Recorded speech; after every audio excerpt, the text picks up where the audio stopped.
નમસ્કાર વિદ્યાર્થી મિત્રો, English with Hitesh sir YouTube ચેનલમાં આપ બધાનું હાર્દિક સ્વાગત છે. વિદ્યાર્થી મિત્રો, અત્યારે વેકેશનનો સમય છે. વેકેશનનો સદુપયોગ કરીએ અંગ્રેજી શીખીને, એ પણ સરળતાથી. તો વિદ્યાર્થી મિત્રો, અત્યાર સુધી આપણે 4 દિવસના વિડિયોઝ મૂકી દીધા છે. ડે 1, 2, 3 and 4, બરાબર. એમાં સાદા વર્તમાન કાળથી લઈ સાદું વર્તમાન કાળ, ચાલુ વર્તમાન કાળ, સાદું ભૂતકાળ અને ચાલુ ભૂતકાળ, અને એની સાથે સાથે સાદું ભવિષ્યકાળ પણ આપણે શીખી ચૂક્યા છીએ. વિદ્યાર્થી મિત્રો, આ બધા વિડિયોઝ જો તમે ના જોયા હોય તો ખાસ જોઈ લેશો.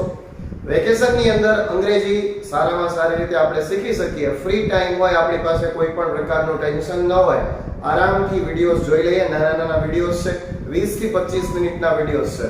તો આ વિડિયો તમે ખાસ જોઈ લેશો અને થોડું એના પર હોમવર્ક કરી એક્સરસાઇઝ કરી લેશો તો અંગ્રેજી સારી રીતે શીખી શકશો. તો વિદ્યાર્થી મિત્રો, આજના વિડિયોમાં આપણે શીખવાના છીએ ઇંગ્લિશ સ્પીકિંગ કોર્સ ડે 5 માં future continuous tense. Future continuous tense એટલે કે ચાલુ ભવિષ્યકાળ. ચાલુ ભવિષ્યકાળ શબ્દ ઉપરથી આપણને ખબર પડે કે ભવિષ્યની અંદર કોઈ પણ ક્રિયા, કોઈ પણ કામ એ ચાલુ હશે, બરાબર છે. જે પણ કોઈ ક્રિયા ભવિષ્યમાં થઈ રહી હશે, બની રહી હશે, એની વાત કરવા માટે ચાલુ ભવિષ્યકાળ વપરાય. પરંતુ વાતચીતમાં આપણે આ કાળનો ઉપયોગ બહુ ઓછો કરતા હોઈએ છીએ, પરંતુ ક્યારેક એવું બને તો આપણને ખ્યાલ હોવો જોઈએ. તો ચાલો, ચાલુ ભવિષ્યકાળ ક્યાં વપરાય? તો કે ભવિષ્યમાં કોઈ ચોક્કસ સમયે, જો વિદ્યાર્થી મિત્રો ખાસ યાદ રાખજો ભાઈ, કે ચોક્કસ સમયે કોઈ પણ કાર્ય કે ઘટના થઈ રહી હશે. ચાલુ ભવિષ્યકાળનો મતલબ શું થાય કે ભવિષ્યની અંદર નિશ્ચિત સમયે, દાખલા તરીકે આજે રાત્રે 8 વાગ્યે, તો આજે રાત્રે ભવિષ્ય છે અને 8 વાગશે એ નિશ્ચિત સમય છે. તો ત્યારે જે ક્રિયા થઈ રહી હોય, અથવા આવતીકાલે સવારે 8 વાગે હું શાળાએ જઈ રહ્યો હોઈશ, તો એના માટે આ કાળ વપરાય, એટલે કે ચાલુ ભવિષ્યકાળ વપરાય. બસ આટલું યાદ રાખવાનું છે. વિદ્યાર્થી મિત્રો, અત્યાર સુધી ઘણા બધા વિદ્યાર્થીઓ કે ઘણા બધા લોકોને એવો ભય છે કે ભાઈ ટેન્સ ના આવડે. ટેન્સ બીજું કાંઈ નથી. ટેન્સ નો અર્થ ગુજરાતીમાં થાય કાળ અને એનો સમાનાર્થી શબ્દ થાય સમય. સમયની જો બરાબર ખબર પડી જાય તો તમને આરામથી ટેન્સ આવડે, અને સમયને જો ઓળખી જઈએ તો દુનિયાની અંદર સફળતા મેળવવી સહેલી છે, બરાબર છે. તો હવે જોઈએ, જેમ કે રામ આજે રાત્રે 8 વાગે ગૃહ કાર્ય કરી રહ્યો હશે. જો આજે રાત્રે એ ભવિષ્યની વાત થઈ અને 8 વાગે એ નિશ્ચિત સમય છે. ગૃહ કાર્ય છે એ કર્મ છે, કરી રહ્યો હશે. પછી બીજા કેવા શબ્દો વપરાય? તો કે થઈ રહ્યું હશે, બની રહ્યું હશે. આવા જે શબ્દો હશે ને એ ચાલુ ભવિષ્યકાળ બતાવે. હવે ચાલુ ભવિષ્યકાળની અંદર કયા એવા શબ્દો કે કયા એવા ક્રિયાપદો વપરાશે? તો કે અહીં will અને shall. આપણે જાણીએ છીએ સાદા ભવિષ્યકાળમાં જોયું કે will અને shall નો ઉપયોગ થશે. shall છે એ I અને V સાથે વપરાશે. માત્ર પ્રથમ પુરુષ એકવચન અને બહુવચન I અને V, એની સાથે shall વપરાય. તમે ત્યાં will નો ઉપયોગ પણ કરી શકો છો. અને બાકી બધા સર્વનામ જે છે, બાકી બધા કર્તા છે, એની આગળ will વપરાય, બરાબર છે. તો એની સાથે એક નવો શબ્દ અહીંયા આવે છે be. be છે એ ચાલુ ભવિષ્યકાળની અંદર વપરાય. be એ to be ના રૂપમાંથી લીધેલો શબ્દ છે. હવે આપણે એ જાણવાનું છે કે ભાઈ ચાલુ ભવિષ્યકાળની ખબર કેમ પડશે? તો સૌથી મોટી નિશાની એની એ છે કે ભાઈ નિશ્ચિત સમય, ભવિષ્યનો કોઈ ચોક્કસ સમયે ક્રિયા થતી હશે. બાકીના બધા જે શબ્દો છે એ સાદા ભવિષ્યકાળમાં પણ એ જ વપરાયા, આવનારા પૂર્ણ ભવિષ્યકાળમાં પણ એ જ વપરાશે. જેમ કે ભવિષ્યના શબ્દો કયા હોઈ શકે? તો કે ભાઈ tonight એટલે કે આજે રાત્રે, tomorrow તો કે આવતીકાલે, next week આવતા અઠવાડિયે, next month આવતા મહિને, અને next year એટલે આવતા વર્ષે. at the end of this month આ મહિનાના અંતે એટલે કે એ પણ ભવિષ્યમાં વપરાતો શબ્દ છે. અને next sunday એટલે કે આવતા રવિવારે. તો આ બધા જે શબ્દો છે એ ભવિષ્યની અંદર વપરાય. ખાસ ધ્યાન રાખવાનું છે ચોક્કસ સમય. ત્યાર પછી હવે એમ જોઈએ આપણે I shall be going. I shall be going નો અર્થ થાય હું જઈ રહ્યો હોઈશ, હું જઈ રહ્યો હોઈશ. ત્યાર પછી we shall be reading. read એટલે વાંચવું, તો અમે વાંચી રહ્યા હશું, અમે વાંચી રહ્યા હશું. ત્યારબાદ you will be watching. you એક વચનમાં વપરાય, બહુવચનમાં પણ વપરાય. અહીંયા આપણે ખાલી તું જ લખીએ છીએ. તું જોઈ રહ્યો હોઈશ. આ તમારા વાક્યો અહીંયા તૈયાર થતા જાય છે અને તમને આઈડિયા આવી જાય કે વાક્ય કેવી રીતે બનશે. they will be playing. they એટલે તેઓ રમી રહ્યા હશે, રમી રહ્યા હશે. બરાબર. he will be sleeping. he છોકરા માટે વપરાય, તે સૂઈ રહ્યો હશે.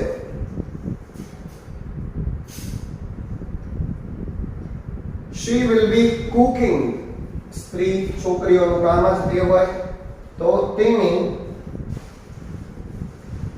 રાંધી રહી હશે, રાંધી રહી હશે. કુક નો મતલબ થાય રસોઈ કરવી, બરાબર. રાંધી રહી હશે. it will be running. it નિર્જીવ વસ્તુ પશુ પક્ષી માટે વપરાય, તે દોડી રહ્યું હશે, દોડી રહ્યું હશે. બરાબર.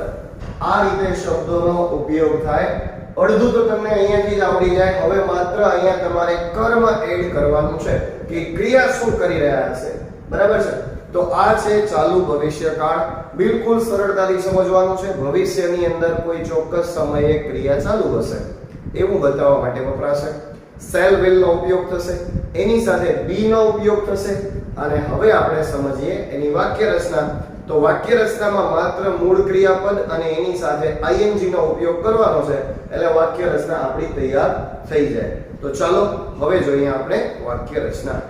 તો ચાલો વિદ્યાર્થી મિત્રો, હવે આપણે ચાલુ ભવિષ્યકાળની વાક્ય રચના સમજીએ, આના ઉદાહરણ સમજીએ, ત્યાર પછી નકાર વાક્ય અને પ્રશ્નાર્થ વાક્યને આપણે સમજીએ. તો સૌથી પહેલા વાક્ય રચના જો કેવી રીતે બને, તો વાક્યની અંદર કર્તા છે એ બધામાં આવે. હવે અહીંયા shall અને will. shall માત્ર I અને we સાથે વપરાશે, બાકી બધા જોડે will. be, V1, ing, કર્મ અને અન્ય શબ્દો. અહીંયા જો એક એક્ઝામ્પલ મેં લખી દીધું છે. આપણે ગુજરાતીમાં પહેલા લખ્યું હતું કે હું સવારે 8 વાગે હોમવર્ક હું આજે રાત્રે 8 વાગે હોમવર્ક કરી રહ્યો હોઈશ. તો I shall be doing homework at 8 o'clock tonight. આજે રાત્રે 8 વાગે હું હોમવર્ક કરી રહ્યો હોઈશ. ચલો હવે ગુજરાતી ઉદાહરણ તમારી સામે છે. આવતીકાલે સવારે 10 વાગ્યે અમે રમી રહ્યા હશું. આવતીકાલે સવારે 10 વાગ્યે અમે રમી રહ્યા હશું. બસ આ જ વાક્ય રચનાનો ઉપયોગ કરવો છે. વાક્ય રચના આપણી સામે રાખવાની અને શબ્દો મૂકતા જવાના. સૌથી પહેલા કર્તા છે, તો કર્તા તરીકે અહીંયા અમે આપેલું છે, તો એને અહીંયા લઈ લેશું we સાથે shall વપરાશે, તો we shall, એની સાથે be આવશે, we shall be. શું કરી રહ્યા હશું? રમી રહ્યા હશું, તો we shall be playing. બરાબર. ક્યારે? તો કે આવતીકાલે સવારે 10 વાગ્યે, at 10 o'clock, 10 o'clock in the morning. ક્યારે? તો કે આવતીકાલે, તો tomorrow. બસ આટલું જ છે. We shall be playing at 10 o'clock in the morning tomorrow. મારા પપ્પા આવતા અઠવાડિયે મુંબઈથી આવી રહ્યા હશે. જઈ રહ્યા હશે નહીં, આવી રહ્યા હશે. તો કેવી રીતે બનશે? મારા પપ્પા, my father, એક વચન છે will be, my father will be.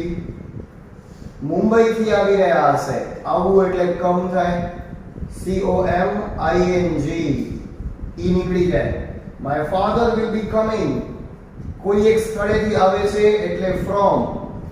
એ સ્થળ પર જતા હોય તો to. Coming from Mumbai. ક્યારે? આવતા અઠવાડિયે, next week, my father will be coming from Mumbai next week. Next example, IPL નો વૈભવ સૂર્યવંશી શું કહે છે? આજે રાત્રે વૈભવ બેટિંગ કરી રહ્યો હશે. ભાઈ 14 વર્ષનો IPL ના ઇતિહાસમાં, ક્રિકેટના ઇતિહાસમાં જેમણે સેન્ચુરી મારીને ફાસ્ટેસ્ટ સેન્ચુરી, વૈભવ સૂર્યવંશી. તો આજે રાત્રે વૈભવ બેટિંગ કરી રહ્યો હશે. તો વૈભવ will be playing, Vaibhav will be batting, BATTING. Vaibhav will be batting tonight, આજે રાત્રે. ચાલો, અને લાસ્ટ સેન્ટેન્સ, મારી મમ્મી સવારમાં ચા બનાવી રહી હશે. રૂટીન વાક્ય છે, બરાબર? તો my mother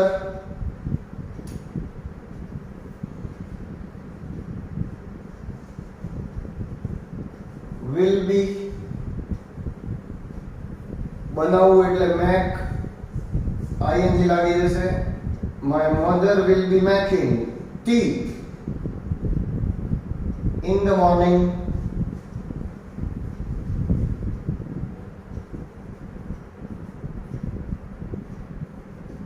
તો વિદ્યાર્થી મિત્રો, આવા વાક્યો તમે પણ સરળતાથી બનાવી શકો છો. માત્ર વાક્ય રચના યાદ રહી જાય અને શબ્દો ગોઠવતા આવડી જાય તો વાક્યો બનાવતા આવડે, બોલતા પણ આવડે. હવે આવા જ વાક્યોને આપણે નકાર અર્થમાં બનાવવા છે. નેગેટિવ સેન્ટેન્સ, નકાર વાક્ય કે ભાઈ વાંચી રહ્યો નહીં હોય, લખી રહ્યો નહીં હોય, બરાબર, ટીવી નહીં જોઈ રહ્યો હોય. તો આવા વાક્યો કેવી રીતે બનશે? તો માત્ર એમાં નોટ એડ કરવાનું છે. બાકી વાક્ય રચના પૂરેપૂરી એમ જ બનશે. કરતા shall will અને be ની વચ્ચે નોટ મૂકી દેવાનું છે. બાકીની વાક્ય રચના સેમ ટુ સેમ. રામ ગૃહ કાર્ય નહીં કરી રહ્યો હોય તો કેવી રીતે બનશે? Ram will not be doing, Ram will not be doing શું? ગૃહ કાર્ય, તો હોમવર્ક. બરાબર, આ રીતે. પપ્પા છાપું વાંચી રહ્યા નહીં હોય અથવા તો નહીં રહ્યા હોય, જેમ આપણે કરીએ પપ્પા છાપું વાંચી રહ્યા નહીં હોય, એવી રીતે કરી દઈએ. પપ્પા છાપું વાંચી રહ્યા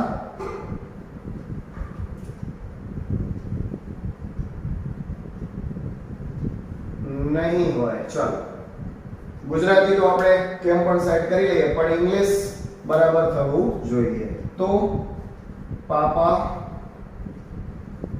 will not be reading newspaper.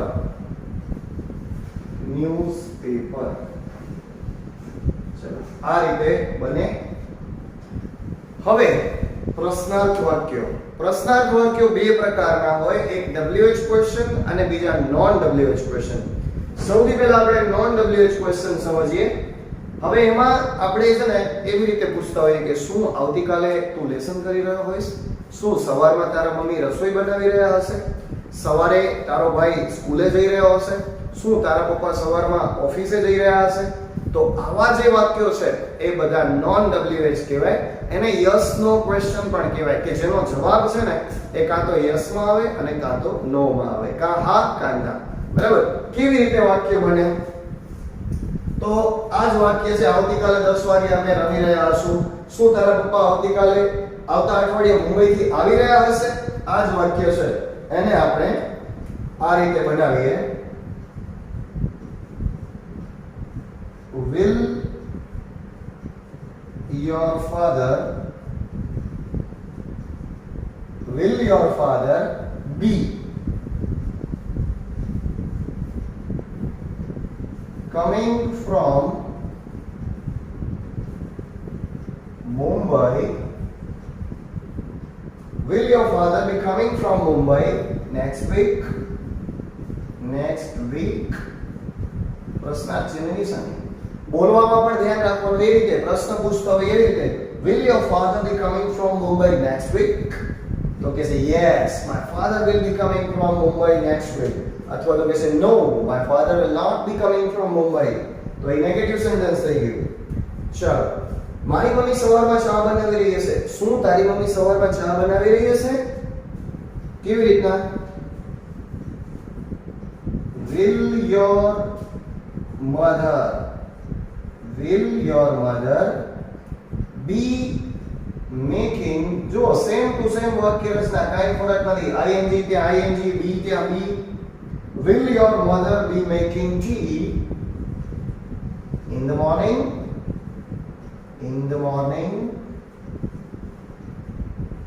તો જવાબ આવે yes કાં તો no. બરાબર. તો આ રીતે તમે પ્રશ્નાર્થ વાક્ય બનાવી શકો. પ્રશ્નાર્થ વાક્ય પ્રકાર નંબર 2, WH ક્વેશ્ચન, જેમાં આપણે WH વર્ડ તમને બધા સમજાવી દીધા છે. વોટ, વેન, વાય, બરાબર. આવા 8-9 WH વર્ડ છે, એ તમે જોઈ શકશો. પરંતુ આજના વિડીયોમાં આપણે ડિટેલમાં નહીં સમજીએ, ડાયરેક્ટ આપણે એક્ઝામ્પલ્સ જોઈશું. તો એવી રીતના છે કે ભાઈ, તારા પપ્પા આવતીકાલે શું કરી રહ્યા હશે? તારા પપ્પા આવતીકાલે સવારમાં શું કરી રહ્યા હશે? તો શું એટલે વોટ થાય, એના પછી will. હવે અહીંયા બધાની સાથે will જ વપરાશે, shall નહીં આવે. what will your father be? do સાથે ing. what will your father be doing in the morning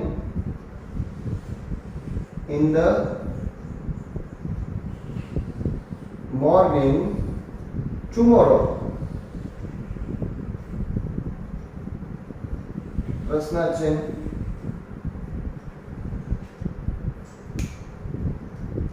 આપણે કોઈને એમ પૂછીએ કે મારા ઘરે આવતીકાલે અથવા તો ક્યારે, એવું પૂછવું છે. તું ક્યારે ભૂજ જઈ રહ્યો હોઈશ? તો when will you be going? જો વાક્ય રચના પ્રમાણે જ હું પૂછું, વાક્ય રચના યાદ રાખવાની છે. when will you be going to Bhuj?